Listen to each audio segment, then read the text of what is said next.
Горенето на билки и смоли върху кадил е древна практика, прилагана от различни култури по света.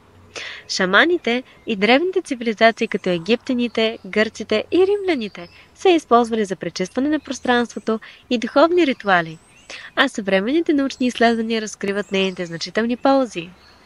Древните култури използвали смоли като тъмян и билки като градински чай, розмарин и лавандула, вярвайки, че димът от тези растения пречиства пространството и прогонва негативните енергии. Изследване на Университета в Калифорния през 2007 година показва, че димът от градински чай намалява бактериите във въздуха с до 94%. Ароматерапията доказва, че ароматът на билките стимулира епифизата, известна също като трето око, и също отговорна за интуицията.